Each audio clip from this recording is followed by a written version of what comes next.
Start. Hello विद्यार्थियों, हम लोग आज स्टार्ट करते हैं हाई स्कूल का मैथमेटिक्स। पहले चैप्टर से स्टार्ट करते हैं रियल नंबर्स। पहला चैप्टर है रियल नंबर्स, हिंदी है वास्तविक संख्याएं। बच्चे, वास्तविक संख्याओं के बारे में हम अध्ययन करें तो कुछ उसके बेसिक पॉइंट्स को हम देख लें। बेसिक पॉइंट क्या क्या हैं? जैसे वास्तविक संख्याएं कहां से निकलती हैं? वास्तविक संख्याएं जो निकलती है वो सम्मिश्र संख्याओं से निकलती है। सम्मिश्र संख्या, सम्मिश्र संख्याओं से आती है वास्तविक संख्याएं। तो वास्तविक संख्याएं दो भाग में बटी हुई है। सम्मिश्र संख्याएं दो भाग में बटी है। सम्मिश्र संख्या दो भाग में बटी है, एक वास्तविक होती है, एक काल्पनिक होती है।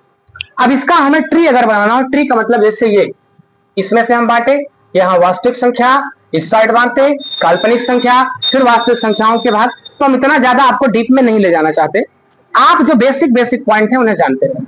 जैसे समय, अब आपको यह पता होना चाहिए कि वास्तविक संख्याओं कहां से निकली हैं, वास्तविक संख्याएं कहां से निकली हैं। तो वास्तविक संख्याएं जो हैं सम्मिश्र संख्याओं का भाग है। किसका भाग है?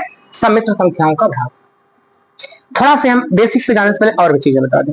पहले आपको हम चैप्टर को जितने भी टॉपिक, जैसे आप एक का ए, एक का बी, एक का सी कैसे पढ़ाएंगे ये समझिए।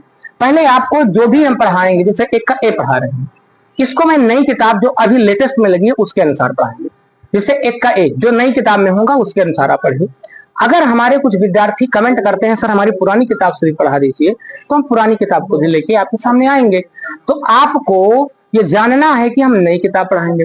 नई किताब जैसे प्रश्नावली एक का ए पढ़ाएंगे, एक का ए, तो उसमें पहले बेसिक पॉइंट को हम सब क्लियर करवाते चलेंगे, फिर उसके बाद प्रश्नावली के आगे चलते चलेंगे। ठीक, जैसे आप पढ़ने वाले हैं वास्तविक संख्याएं। वास्तविक संख्याएं आपसे पूछे किसका हिस्सा है? वास्तविक संख्याएं सम्मिश्र संख्याओं का हिस्सा है। सम्मिश्र संख्याएं जो होती है दो भाग में बटी होती है, एक वास्तविक संख्या और एक काल्पनिक संख्या। अगर आप पहले एक बार पूरा देख लीजिएगा, उसके बाद इसमें से क्वेश्चन को जो हमने लिखे हैं परिभाषाएं, इन्हें उतार लीजिएगा, उसके बाद हम आगे चलेंगे। ठीक है, तो आप परिभाषा को देखो। वास्तविक संख्याएं रियल नंबर्स कहलाती हैं। वास्तविक संख्याएं की परिभाषा जान लो। जैसे होता है परिमेय तथा अपरिमेय संख्याओं के समूह को वास्तविक संख्याएं कहती हैं। फिर सुनिए, रटना है ही नहीं, समझना।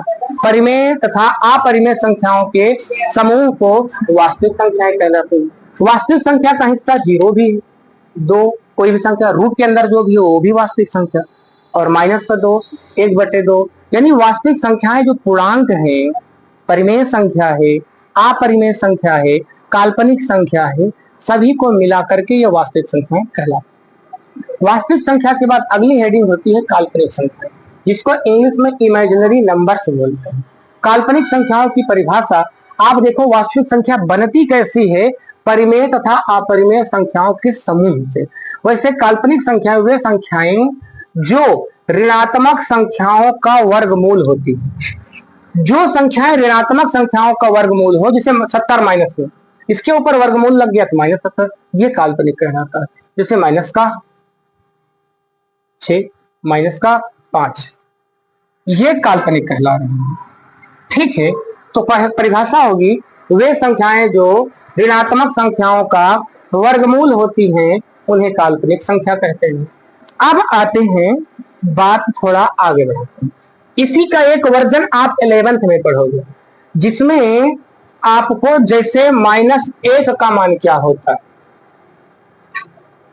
अगर रूट के अंदर -1 हो तो उसका क्या होता है, वो चीजें हम 11th में जानेंगे। इसलिए अभी जितना हम पढ़ रहे हैं वो सुनिए। ये पार्ट देखिए, परिमेय संख्या। परिमेय संख्या की डेफिनेशन आप देखें, वे सभी संख्याएं, यहां परिमेय लिखे, ये गलत लिखे हैं। वे सभी संख्याएं जो p/q के रूप में होती हैं उन्हें परिमेय संख्या कहते हैं। कहोगे सर ये बीच में डैश आ रहा था, बच्चे के लिए हमने लाइन खींच दिया, मतलब कि ये सब इकट्ठा है। वे सभी संख्याएं जो p/q के रूप में होती हैं उन्हें परिमेय संख्याएं कहते हैं। ये तो डेफिनेशन हो गई विद्यार्थियों, लेकिन थोड़ा परिमेय संख्या को, जैसे p/q का मतलब, अब आपको एक चीज याद रखना, जो हर में है q, ये जीरो नहीं होना चाहिए। हर वाला पार्ट जीरो नहीं होना चाहिए। अब आपका एक यहाँ लिखे q is not equal to 0। अगर कोई पूछे सर क्यों जीरो क्यों ना हो, पहले P बटे Q का अर्थ समझिए। P बटे Q का अर्थ समझिए। P का मतलब होता है कोई पूर्णांक संख्या। P का मतलब कोई, Q का भी मतलब कोई पूर्णांक संख्या। अब आप 1 को भी पूर्णांक कहते हो, 2 को भी पूर्णांक कहते हो, ये परिमेय संख्या। 3/4 को 3/2, 3 भी पूर्णांक है। अच्छा, पूर्णांक की परिभाषा आपको ना मालूम हो तो पूर्णांक का मतलब जान दो। पूर्णांक का मतलब होता है जैसे 0, 1, 2, 3, 4, 5, कोई भी संख्या अनंत तक। इधर अगर माइनस में भी हो तब भी डैश डैश अनंत, तो ये पूर्णांक संख्याएं हैं। अब कहोगे कि सर आप क्या परिमेय संख्या जो बताए हैं वो √4/5 ये पूर्णांक नहीं है। क्यों पूर्णांक नहीं? क्योंकि जिसके ऊपर रूट लगा हो वो पूर्णांक नहीं होती है। तो अब आपका कहना क्या है कि सर ये √4/5 पूर्णांक है कि नहीं है? तो मैं कहता हूं है। क्यों है? क्योंकि 4 को 2 गुणे 2 लिख सकते हो, बटे में 5 लिखते हो, और करनी के अंदर जो संख्या ऐसी लिखी गई हो वो करनी से बाहर आ जाती है और केवल एक बार बाहर आएगी और बटे में 5 आएगा। अब ये पूर्णांक है, ये भी पूर्णांक है। जिसके ऊपर रूट लगा हो वो पूर्णांक नहीं है।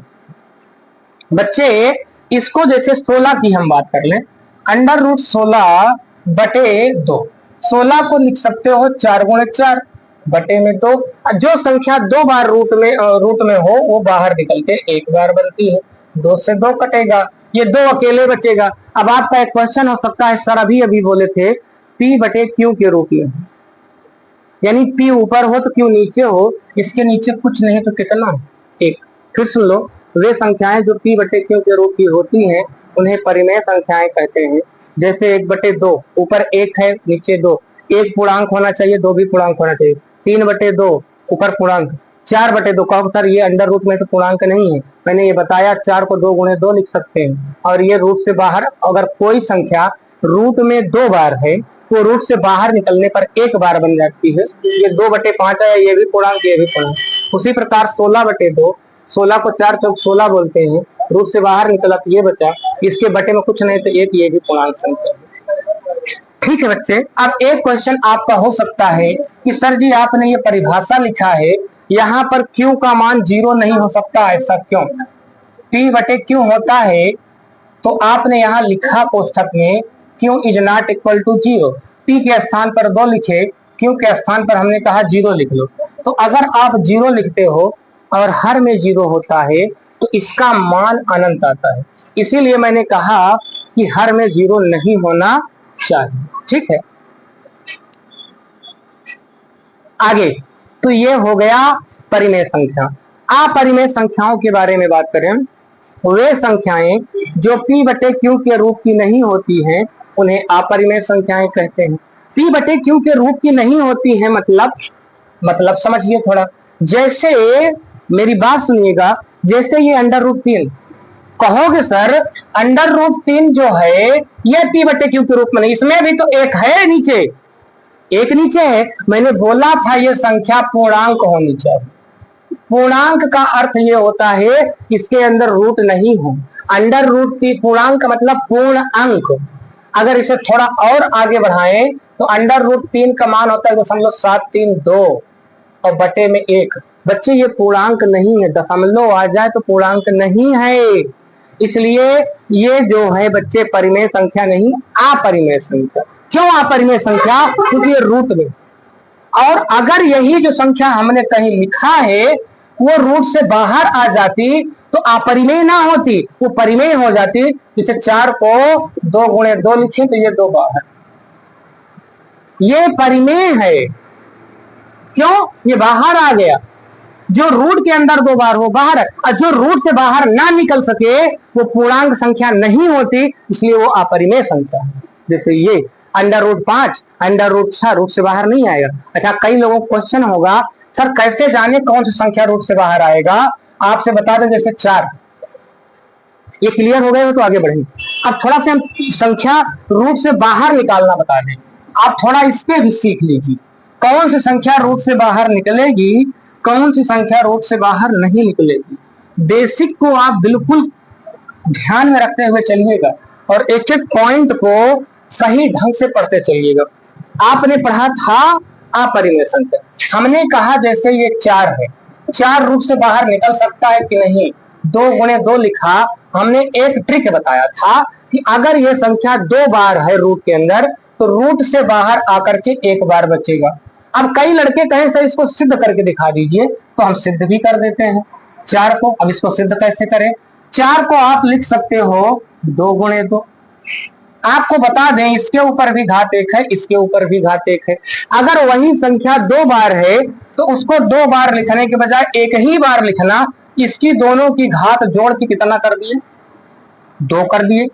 1 और 1 जुड़ के जो 2 बार लिखा था उसे 1 बार लिखे, और ये 1 और 1 जुड़ के कितना हो गया? घात 2 हो गया। गुणा में घातें जुड़ती हैं।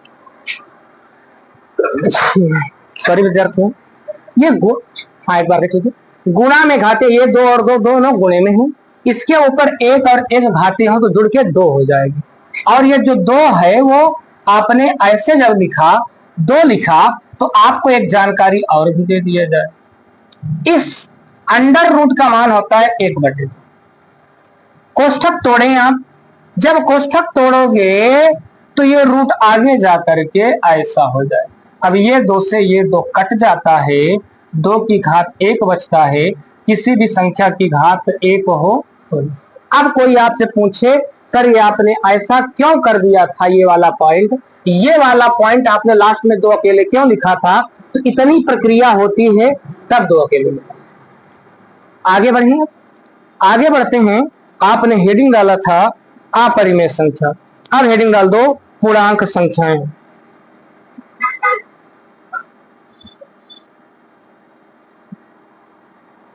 पूर्णांक संख्याएं,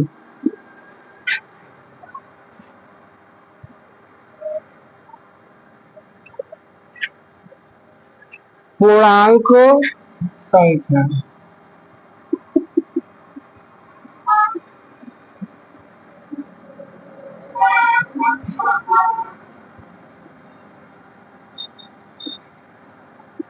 इंग्लिश होती है इंटीजर। पूर्णांक संख्याओं की परिभाषा लिखिएगा। शून्य के साथ सभी धनात्मक तथा ऋणात्मक संख्याओं के समूह को पूर्णांक संख्याएं कहते हैं।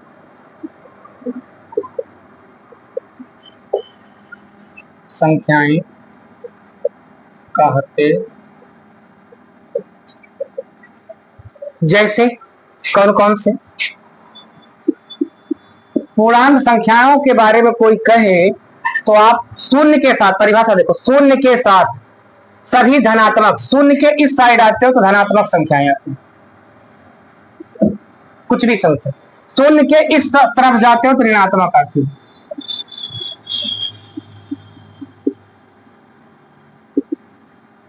तो शून्य के साथ देखो मैंने लिखा है शून्य के साथ शून्य, अब उसके साथ में सभी धनात्मक तथा ऋणात्मक, ये ऋणात्मक है। संख्याओं का ये पूरा क्या है? समूह है। उसी को क्या कहेंगे? पूर्णांक। रटिएगा ही नहीं आप, केवल समझिएगा, सारे टॉपिक आपको खुद ही क्लियर होते जाएंगे।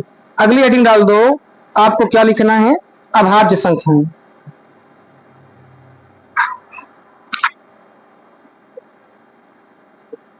अभाज्य संख्याएं,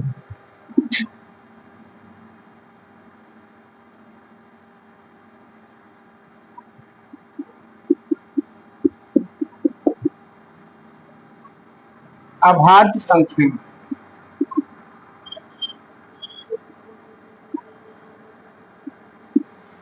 चलो इसमें लिख लो अभाज्य संख्याओं में, ठीक है।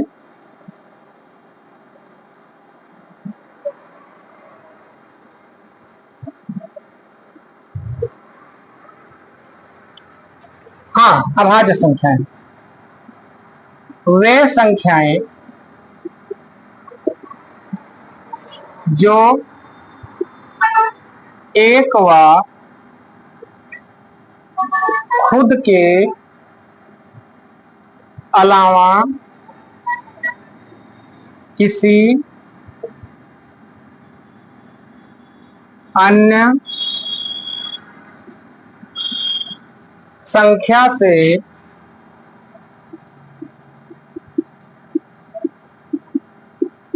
विभाजित नहीं होती हैं उन्हें अभाज्य संख्याएं कहते। उदाहरण के तौर पर जैसे कौन कौन सी संख्याएं हैं, जैसे तो 3, 5, 7, 11, 13, 17, 19, 23 आदि। आपको थोड़ा सा इसमें नोट डाल के भी लिखना है। आप कई बार बच्चे ये पूछ लेते हैं, सर जी अभाज्य संख्या एक नहीं है क्या? नहीं, एक अभाज्य नहीं मानते। आपकी जो पहली अभाज्य संख्या होती है वो 2 से शुरू होती है, और जो 2 होती है वो सम संख्या कहलाती है, और बाकी सभी संख्याएं विषम हैं। तो अगर आपसे कोई पूछे सम अभाज्य संख्या बताइए, सम भी हो अभाज्य भी हो, तो केवल 2 कहलाती है। नोट डाल के लिख दीजिएगा कि सम अभाज्य, पहली सम अभाज्य संख्या, या ऐसा कह दे सम अभाज्य संख्या केवल 2 होती है, जो ये कहलाती है। ठीक, इसे उतार लीजिए, हम हट जाते हैं आगे से। उसके बाद अगली हेडिंग आपको डालना होगा, वो होगा भाज्य संख्या।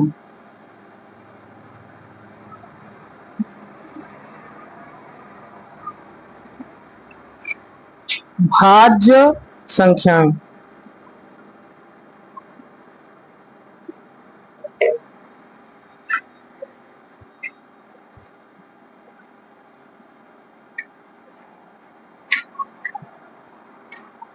भाज्य संख्याएं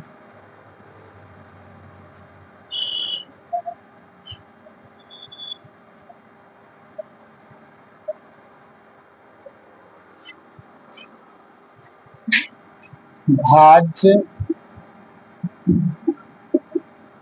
संख्याएं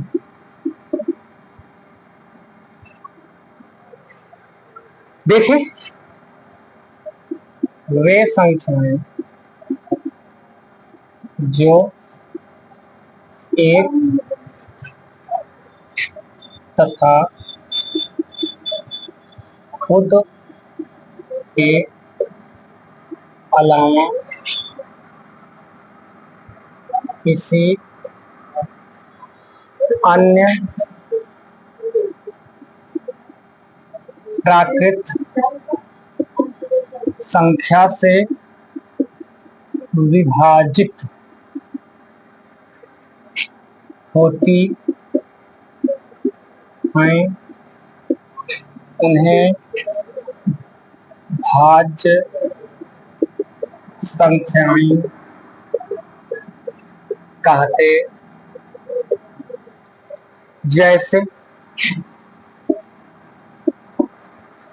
जैसे आके देखिए, चले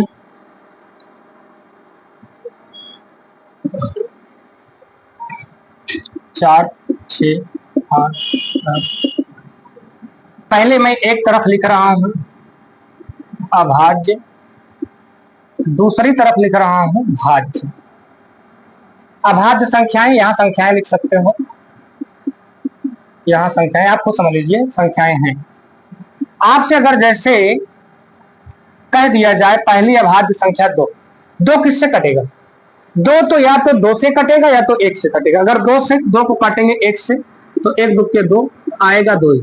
और आप 2 को 2 से ही काट सकते हो। मैंने परिभाषा बोला था कि वह वे संख्याएं जो एक तथा खुद के अलावा किसी अन्य संख्या से विभाजित नहीं होती हैं उन्हें अभाज्य संख्या कहते हैं।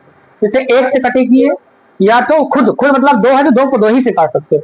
जैसे 3 3 को 1 से काट सकते हो या 3 को 3 से आया 1।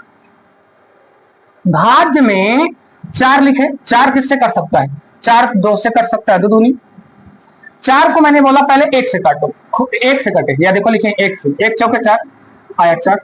और आप देखो खुद से काट सकते हो, 4 को 4 से भी काट सकते हो, 1 आया। और इसके अलावा भी 4 को किसी और से काट सकते हो, वो 2 से, 2 दूनी। बात समझ में? यानी कि वे संख्याएं जो एक तथा खुद के अलावा किसी अन्य प्राकृतिक संख्या से विभाजित होती हैं उन्हें भाज्य संख्या। ये थोड़े अंतर। अब एक टॉपिक और पढ़ लीजिए, सहअभाज्य संख्या। उसके बाद हम लोग आपको सवाल की ओर ले चलते हैं। ज्यादा बेसिक पे नहीं ले जाएंगे क्योंकि छोटे छोटे पॉइंट है, मैंने कहा थोड़ा सा करवा दूं क्योंकि बीच में कहीं 1-2 बार यूज हो जाएंगे। जैसे सहअभाज्य का यूज हो जाएगा कहीं पे, कहीं पर भाज्य संख्याओं का यूज हो जाएगा, तो थोड़ा से आपके काम की चीजें होंगी। बाकी पढ़े रहोगे तो आपको आगे 11th 12th में कहीं ना कहीं काम आता ही रहेगा, तो आपकी बेनिफिट की चीजें रहेंगी। अगली हेडिंग डाल दो, सहअभाज्य संख्या।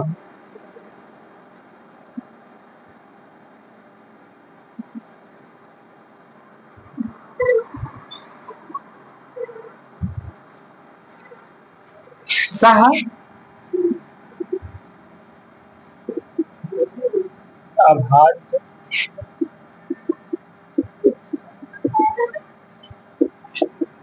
को प्राइम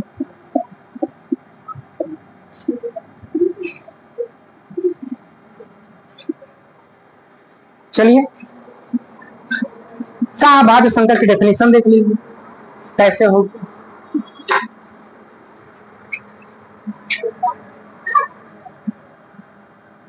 वे संख्याएं जो एक के अलावा, वे संख्याएं जो एक के अलावा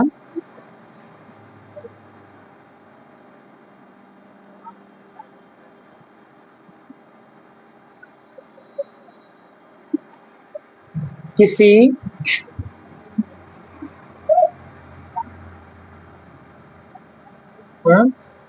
और इसको थोड़ा बदल सकते हैं क्या? इसको थोड़ा और बदल सकते हैं। हाँ,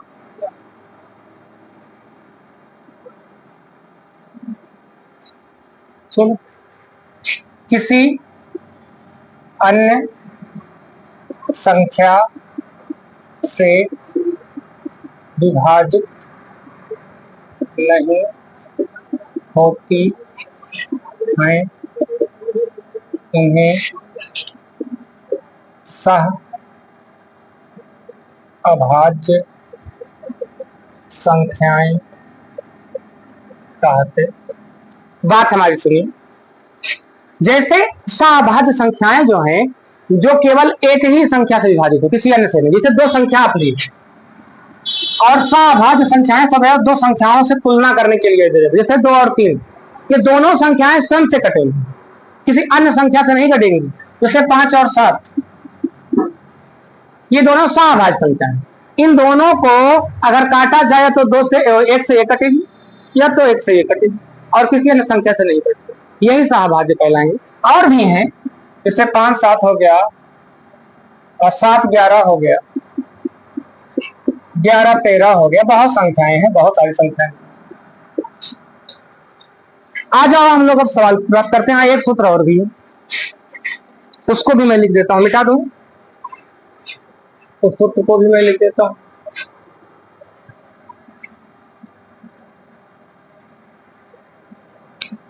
देखिए, हाँ चलिए आइए,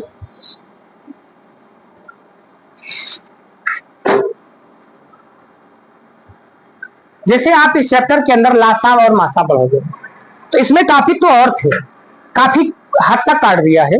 जैसे अगर 2 संख्याएं हों, 2 संख्या, जैसे पहली संख्या, जैसे 2 संख्याएं हैं, पहली संख्या को a मान गुणे दूसरी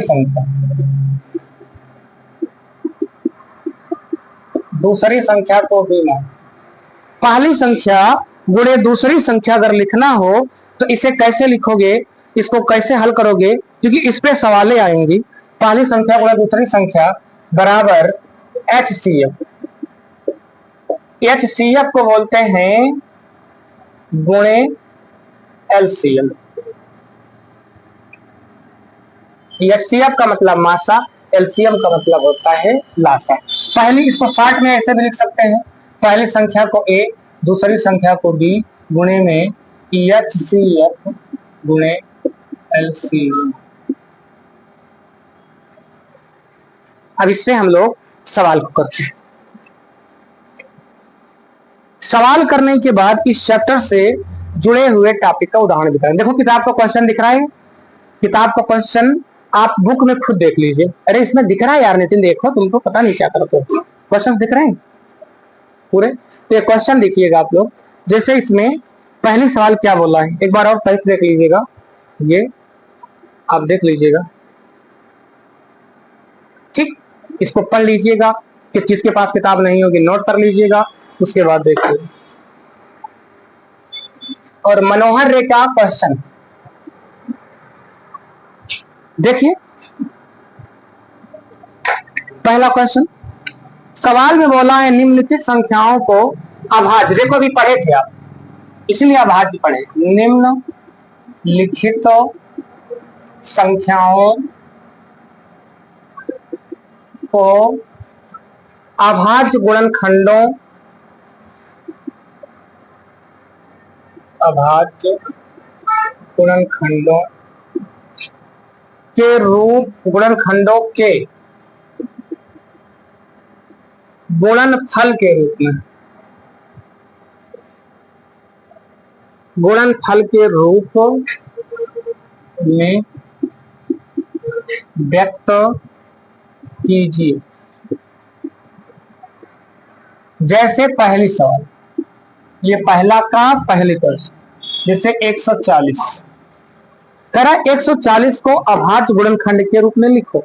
140 का पहले आप गुणनखंड कर लो, 2 से कटेगा 70 आएगा, 2 से कटेगा 7 दूनी 14 35 आएगा, 5 से कटेगा 7 आएगा, 7 से कटेगा। अब इसी को आपको सवाल में बोला है कि अभाज्य गुणनखंड के रूप में लिखिए। तो अभाज्य गुणनखंड के रूप में आप कैसे लिखोगे वो देखो। तो अभाज्य गुणनखंड के रूप में कैसे लिखोगे, आपने 140 का गुणनखंड किया तो आया 2 गुणे 2 गुणे 5 गुणे 7। जो संख्या 2 बार हो उसको देखो गुणन घातें जुड़ जाती हैं, 2 की घात में 1 1 2 बार है तो 2 हो जाएगा, गुणे 5 हो गया अभाज्य गुणनखंड के रूप में। अगली और सेकंड सवाल, इसका सेकंड क्वेश्चन। सेकंड क्वेश्चन आपको क्या दिया है वो देखो। सेकंड क्वेश्चन 156 दिया है, 156 के अभाज्य गुणनखंड के गुणनफल, गुणनखंडों के गुणनफल, देखो ये गुणनखंड है, इनके गुणनखंड के 156 को आप कर लो। देखो 2 से 2 7 14, 1 बचा, 2 8 16, 2 से काटे 2 तिहाई 6 और 2 9 18, 3 से काटे और 13। अगर आप इसके गुणनखंड के रूप में लिखें 2 गुणे 2 गुणे 3 गुणे 3, कैसे बनेगा ये, 2 की घात 2 गुणे, हो गया। तीसरा क्वेश्चन देखो, तीसरा 3825,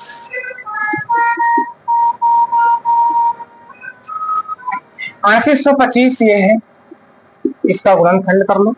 3825 का गुणनखंड करें, गुणनखंड करने के बाद कितना आएगा, चलो करिए। पहले छोटी संख्या से काटा करो 3 से, 3 एक नाम 3, 3 दूनी 6, 2 बचा, 3 सते 21 और 1 बचा, 3 बचे 15, 3 चौक 12, 3 दूनी 6, 3 बचे 15 और 5 से काटेंगे, 5 8 40, बचा हम 25, 5 से कटेगा 17 आएगा, 17 से कटेगा 1, अभाज्य गुणनखंड आप पीछे पढ़े हो, निम्नलिखित संख्याओं को अभाज्य गुणनखंड, ये अभाज्य गुणनखंड के गुणनफल के रूप में लिखना है।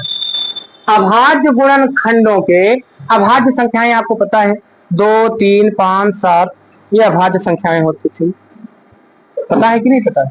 आगे तो इसका अगर आप गुणनखंड किए हो तो कितना आया है देखो, 3850 का 3 गुणे 3 गुणे 5 गुणे 5 गुणे। अब इसमें जो संख्या रिपीट है 3 की घात 2, 5 की घात 2, 17। अभाज्य गुणनखंड की अभाज्य देख लो, अभाज्य संख्याएं पहले चेक करो, 3 होती है 5 होती है बच्चे, 7 होती है, तो सॉरी 17 होती है, अभाज्य है, अभाज्य की बात किया था।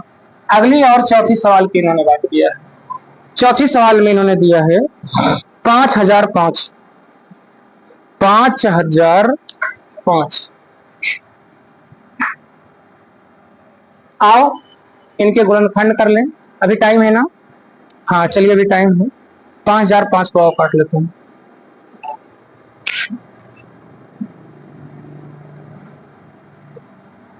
5 से काटे, 5 से कन्नम 5, 5 के बाद 7 से काटे, 7 से कन्नम 7, 3 बचेगा, 7 चौक 28, 2 बचेगा, 7 तिरक 21। अब देखो 11 से कटेगा, 11 कन्नम 11, 33, 13 से कटेगा। अगर आप अभाज्य संख्याएं लिखे हैं 5005 के, तो 5 गुणे 7 गुणे 11 गुणे, थोड़ा इधर नीचे लिख लेता हूँ, 5 गुणे 7 गुणे 11 गुणे 13, सारी संख्याएं अभाज्य हैं।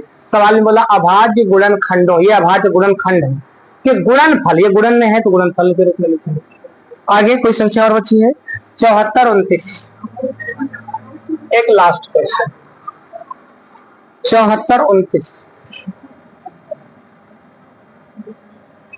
चलिए इसका आपको करना पड़ेगा,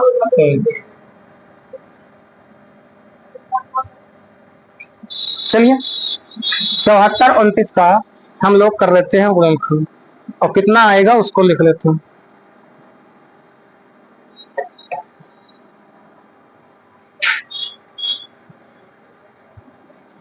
सॉरी विद्यार्थियों, थोड़ा व्यवधान के लिए, पीछे थोड़ा सा कुछ काम था।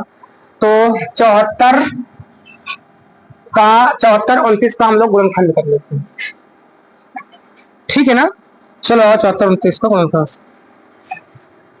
इसको पहले बड़ी संख्या अभाज्य संख्या से काटो, 17 से, 17 दूनी 34, 17 51, 17 चौको 68, 17 25 85 ज्यादा हो गए, 17 चौको 68, 74 में से 68 घटा दो, 14 में से 8 घटेगा 6 आएगा, ठीक 6 आया, 6 को 62 मान लिए, 17 51, 17 चौको 68, 17 तिरिका 51, 62 में से 51 घटेगा 11 आएगा,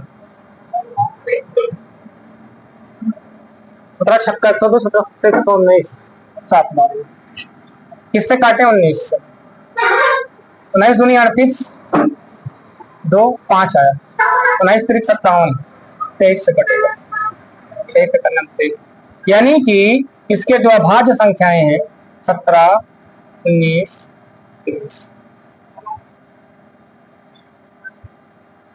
जब आप एलसीएम निकालते हो तो इनको ऐसे गुणन गुणन करके लिखते हो, गुणन जो 2 बार है उसके बाद 2 पर घात लगा देना, जो 3 बार होगा उसके ऊपर घात 3 लगा देना, जो 1 बार है उसको ऐसे लिख देना, जैसे ये करिए। आगे आप उसे खुद नोट कर लीजिए। अगली हेडिंग, अगले नंबर के सवाल पे हम लोग बढ़ते हैं।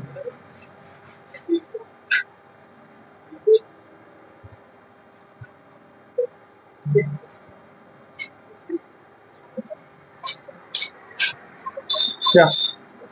हाँ बी में देखो, बी में, ये कहाँ देख रहे हैं? ये वाली प्रश्नावली कट गई है पुरानी किताब में, ये नई किताब बिल्कुल पढ़ा रहे हैं।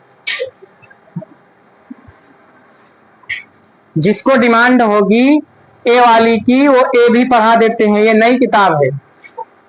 आप बोल दीजिएगा कि सर हमें पढ़ाइए, कमेंट करिएगा तो हम आपको पढ़ाएंगे। ये बिल्कुल लेटेस्ट वर्जन चल रहा है, एकदम नई किताब, पुरानी किताब नहीं है ये, एकदम नई है।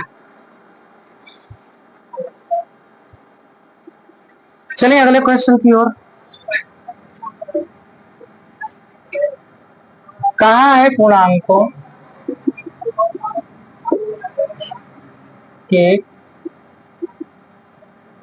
निम्नलिखित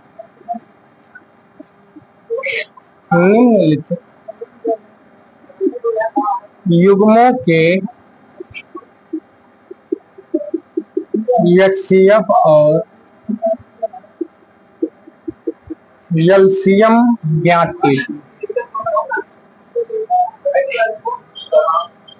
कीजिए तथा इनकी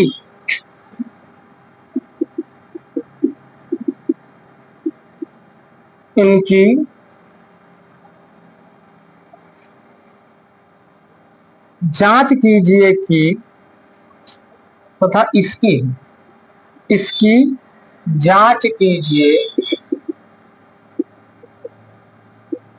कि दो संख्याओं का गुणनफल बराबर HCF गुणे L है। चलिए कमेंट बॉक्स में कमेंट करिएगा, तो आपको जो पुरानी किताब में है पुराना वर्जन उसको भी पढ़ा देंगे। अगर आपको लगता है कि सर हम वो भी पढ़ लें तो आप इसको पढ़ते चलिए। ये पुरानी किताब में प्रश्नावली 1 का B है, नई किताब में 1 का A उसने ऐड कर दिया। तो बच्चे उन्होंने काट के सही किया है, इसका सही वर्जन भेजा है उन्होंने। तो अगर आपको समस्या होगी तो आप बताइएगा। चलिए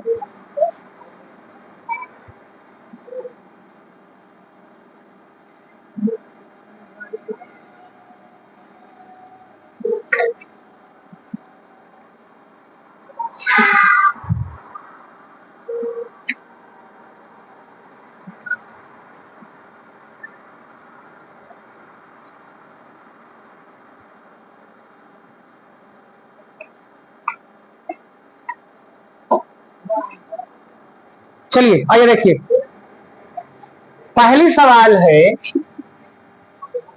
क्या है 26 और 91।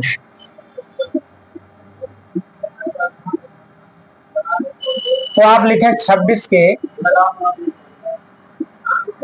अभाज्य गुणनखंड। अगर करेंगे तो 2 गुणे 13 गुणनखंड कर लीजिएगा। 91 के अभाज्य गुणनखंड देखें 91 के गुणनखंड 7 से कटेगा 13 आएगा और 13 से कटेगा 1 आएगा, यानी कि 7 गुणे 13। अगर सवाल में इन्होंने बोला है पूर्णांकों के निम्नलिखित युग्मों के एचसीएफ और एलसीएम ज्ञात कीजिए। एचसीएफ पूछा है और एलसीएम पूछा है, तो आप एचसीएफ निकालिए और एलसीएम भी निकाल लीजिए। तो एचसीएफ निकालेंगे कैसे और एलसीएम निकालेंगे कैसे, वो आप देख लीजिएगा। चलो आओ देखो। आप पहले 26 और 91 के एचसीएफ का मतलब जो संख्या दोनों में कॉमन होती है वो एचसीएफ कहलाती है। जैसे 13। अब कह रहा है 26 और 91 के एलसीएम। एलसीएम का मतलब होता है जो संख्या दोनों में है उसे एक एक बार उतार लो। जैसे 2 एक बार है, 13 और 7। 13 भले ही 2 बार है लेकिन एक बार उतारा। अब इनका हम गुणा कर लेते हैं। 13 सत्ते 91 और 2 9 दूनी 18, 182 एचसीएफ और एलसीएम 182 और ये 13। अब कह रहा है सत्यता की जांच कीजिए। सही भी है कि गलत भी है कि हम लगा देते जा रहे हैं, तो सत्यता की जांच कर लीजिए। यहां लिखिए सत्यता की जांच। सत्यता की जांच के लिए सूत्र अभी अभी बोले थे, पहली संख्या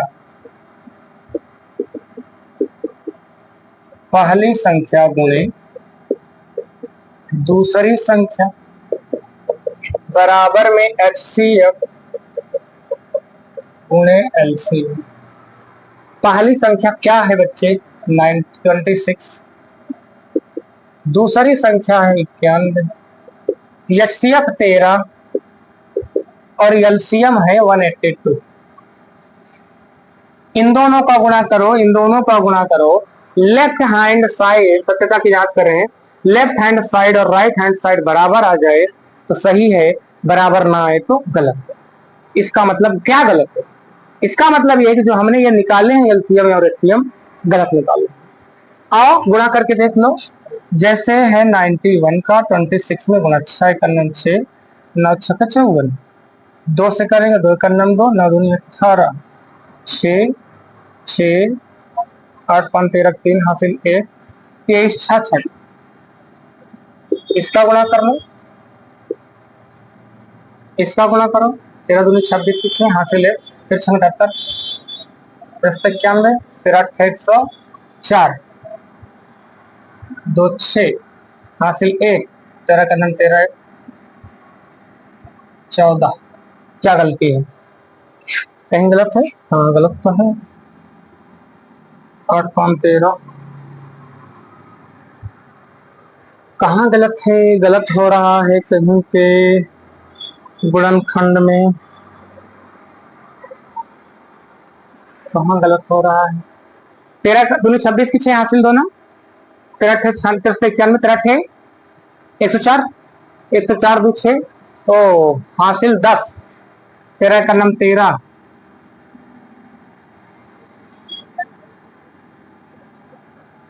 10 23। अब सही। अगर left hand side right hand side बराबर आ जाए तो आपने जो हल किया है इसका मतलब वो सही है। तो आपने एकदम बिल्कुल सही हल किया। तो अतः करके लिखेंगे, अतः 26 व 91 के HCF व LCM क्रमशः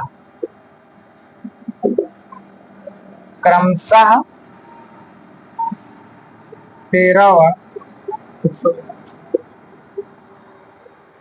ठीक बच्चों, आगे के क्वेश्चन आप लगाएं, उसके आगे से हम आपको अगली क्लास में मिलते हैं, तो वहां से क्वेश्चन को हम आगे बढ़ाते हैं। तो आज तक के लिए यही था क्वेश्चन। कल यानी अगली वाली क्लास में लगभग हम एक का एक को कंप्लीट कर लेंगे, यानी कल। ठीक, अब फिर हम उसके बाद मिलेंगे आपसे प्रश्नावली एक का भी, जो काफी इंपॉर्टेंट है, यहाँ से क्वेश्चन आते हैं और आपको मैं बहुविकल्पी बोल रहे हैं, यहाँ से आने वाले उदाहरण उसको भी हम करवा देंगे।